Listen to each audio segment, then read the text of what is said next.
to the Virgo Lounge. It's your girl Trinice, and I have my special guest back in the building with me today. I'm getting my nails done. I'm gonna let her introduce herself and tell you about her business. Hi, I'm Keandra. How y'all doing? Top Boss Beauty, boss with 3 S's on Instagram. Yes. Follow me. I'm mobile. I come to you. I do great work. That's right, girl. That's my sister-in-law. That's my girl, okay? Yes. And, you know, we support those who support us at the end of the day. So today I want to do some industry talk with Miss Keandra. Let's talk about the industry, and what better time to do that than when I'm getting my nails done. A girl gonna keep her nails done. This is my one, not my one, but this is one of my things. Get my nails done. A girl gonna keep her nails done, okay?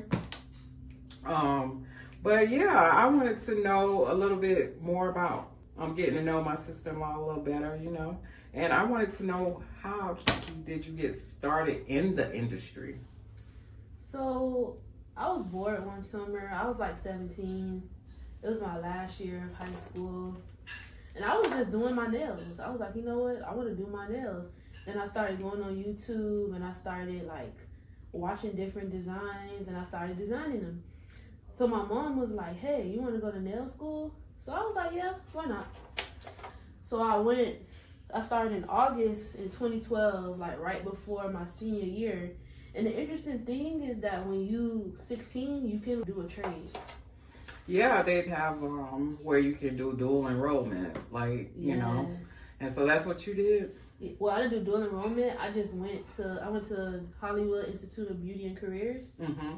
And my mom signed me up. I paid out of pocket because she didn't want to use the financial aid, because the following year I went to college. Oh. So she just paid out of pocket. Oh, okay. And so we went from there like that. And then in 4 months I graduated. And then I got my first job at a nail salon in Walmart, right on 441 and between Oakland. You know that Walmart? Oh. I got a job over there.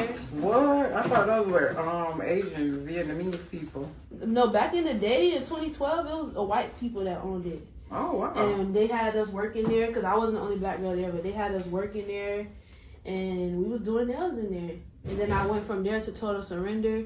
I don't know if y'all know about Total Surrender. I heard of Total Surrender. Where was that? That's like on 441 on the same street, but by 21st, close to the Beauty Warehouse. Oh, I've heard of that. So yeah, I worked there, and then I worked with the Vietnamese. What? Yeah, you know Lovely Nails on Oakland Park over there? Yeah. I used to work over on there. Andrews? Yeah. They used to let you come up in there? It was like 3 black people in there. It was me, a black girl, and a black dude. Mm-hmm. And by the time, I got fired. What? Wait a minute. First of all, because these people don't let you in their stuff normally. The norm, Asian people, you are not working with them, okay? And I've been in the beauty industry for freaking about 26 years, and I've never seen a black person working in an Asian, Vietnamese establishment. They will let you. They will. So tell me about that. How was that?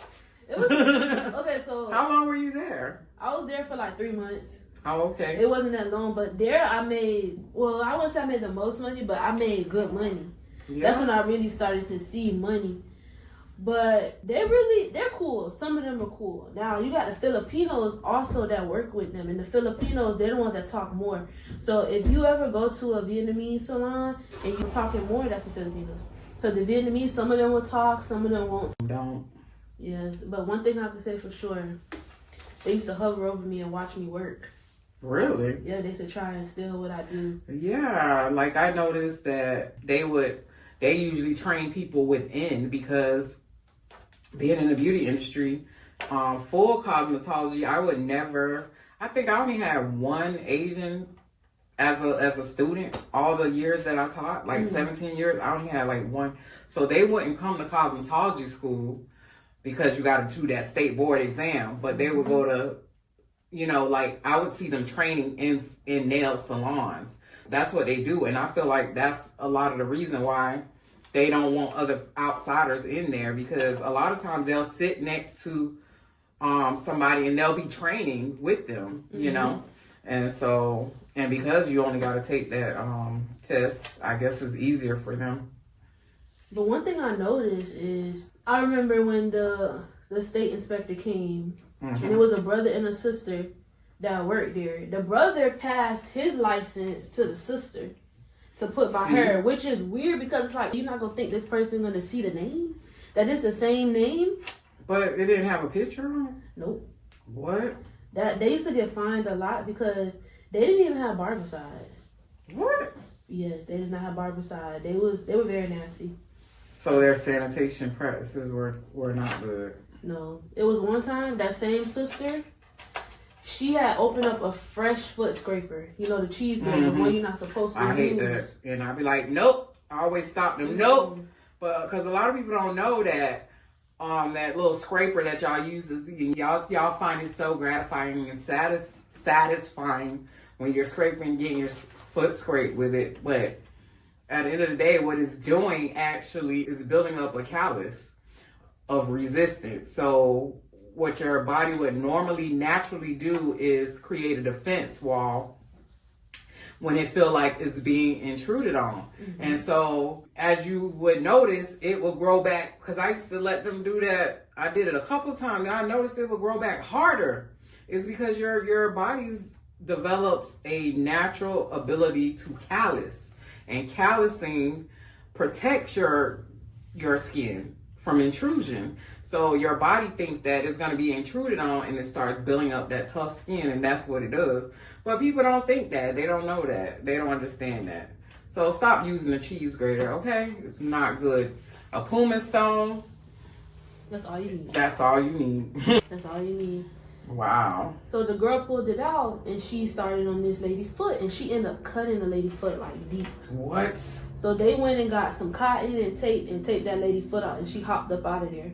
I'll never forget that. No. When she should have sat there and called an ambulance and got a police report, so she could have got some money, because they're not supposed to use that. Exactly. It's against the law. Yeah. And so not only are you improperly licensed, but then you're using things that you're not supposed to use. And they do that because most of the clients that go to these places are black people, and they want what they want, and they gonna give it to them. Exactly. They don't want to scrub people's feet. They don't want to. Yeah. Because just from doing feet for over there, I noticed with black people, we have different skin than others. You know, sometimes our skin might be a little bit more tougher. They don't have it in them to sit there and scrub it. Well, then don't do the job. But they want the money. I seen somebody one time. I seen they had like a blender, that you would use to mix cakes with. Yeah. They had that as the machine part, and then they had built a file to go in it. So they sit there. I was like, what the heck? Oh my goodness. But yeah, that's crazy. So how long? So it's 2016, you said? 2012. 2012 professionally. Since I was like 17. That's awesome. Thank you. And a lot of young people don't realize that they can go to school like while you're on summer break from high school. You can go to nail school, or you can go at night and go ahead and get that nail degree and start making money. Like people that make money, people that do nails can make money. Like I've seen a couple of my former students, like the young generation, like they had really big Instagram pages. So when they were done with school, they started posting their stuff. When I tell you, those girls are like book solid in a year, just because they already had a following. Yes. And so what do you think about having to be on social media and able to get the business, how do you feel about that? In my opinion, social media is helpful. I've got a lot of business from word of mouth. Yeah, so you're at that stage where you've been doing it for a while now. So you've seen both sides. And so the social media side is kind of new over the last, couple years or whatever. People go on social media and book appointments based on social media. Whereas back in the day, we were more word of mouth referrals, because now your friend goes to this person. Your friend can tell you if this person's professional, how they act, how they behave, as opposed to, but I feel like nowadays they just care about how something looks. They don't really care about the person behind it that's doing it. What do you think? I agree. They don't care. And I also feel like they want something quick. Yeah. They want a quick service. That's why the Apex is out now. Gel-X. That's what they call it, Gel-X. To me, people who do Gel-X can't do nails. They can design, but they don't know how to do foundation. Yeah, they don't know the foundation of it. That's important. True. That's the same thing like with the hair industry. They I'm watching like a lot of young people coming up, like, they doing the wigs, they doing this and that. A lot of times you gotta wash your hair, shampoo your hair first. A lot of times some of them want you to even have your hair braided already before you get the wig on. And so a lot of them don't really care about the foundation and the fundamentals of hair, and if the hair is healthy or anything like that. I'm that type of hairstylist. I specialize in healthy hair. So, when I see people that don't even shampoo the hair, I'm like, what?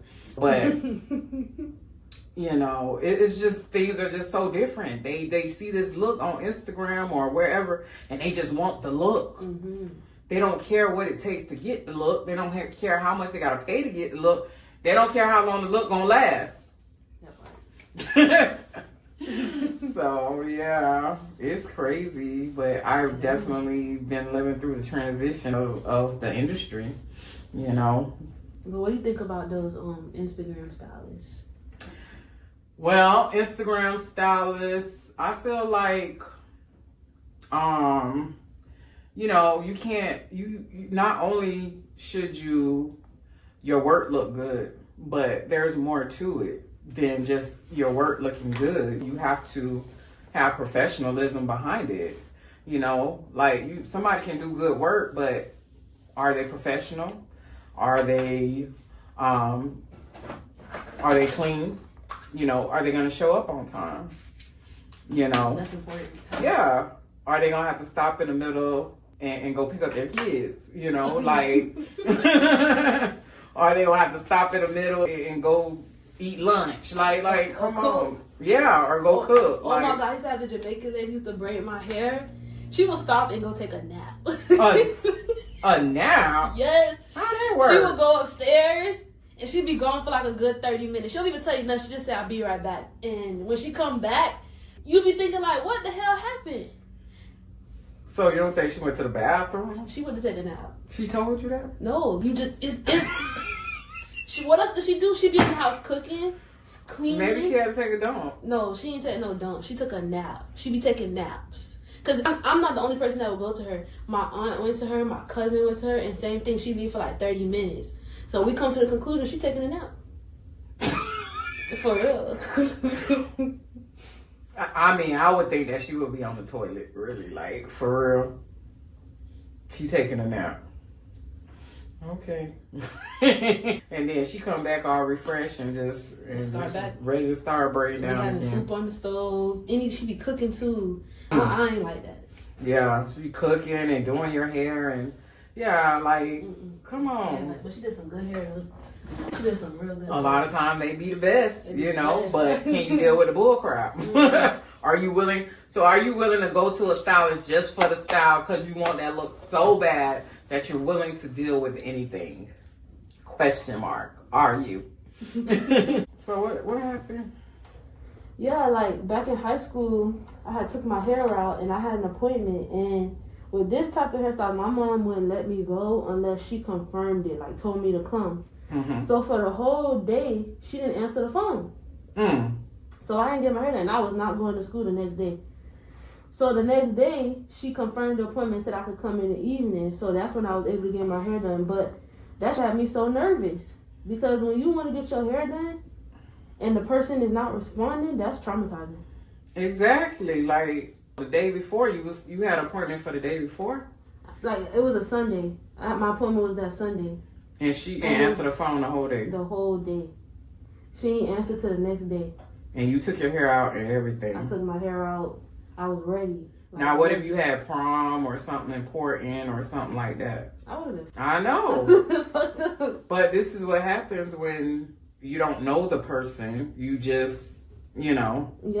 looking on Instagram. Where you found her at? Well, actually, she used to do my godmom hair. Oh, okay. And she did some bomb weaves and wigs and stuff like that. Mm-hmm. And so I wanted to go. I remember I got me like a mohawk. Mm-hmm. That's what I wanted. And she was really good. But it was just too hectic to get an appointment with her. It was just annoying as hell. So, Then I had one hairstylist. She went to jail for murder. No. But she could do some hair. Like, when I tell you she could do some braids, she was good. But it was crazy. It was one point where she even stopped doing hair.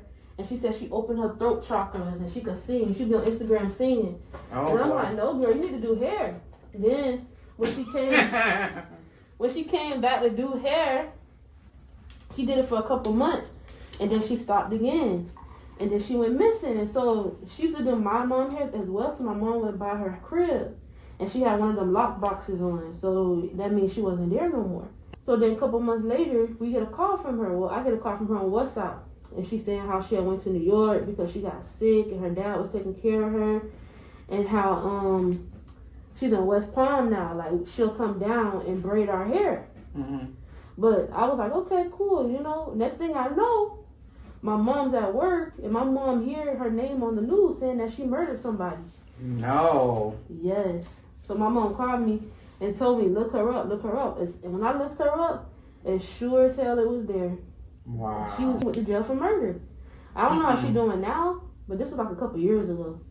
But I was like, damn, this girl could do some hair. When I tell you she was good, she was good. Wow. And like me, like as a former cosmetology instructor of 17 years, what I used to tell my students is, okay, because a lot of them come to school and they're nervous. They're so nervous, like they're scared to practice on the clients because they're scared they're going to mess up. I always let them know, hey, right now you're mediocre, but Rome wasn't built in a day, and you're going to get better by repetition. Every time you do a service, you look at that service, you observe it, you see where you could have improved that, and then you do that improvement the next time, and repetition makes things better.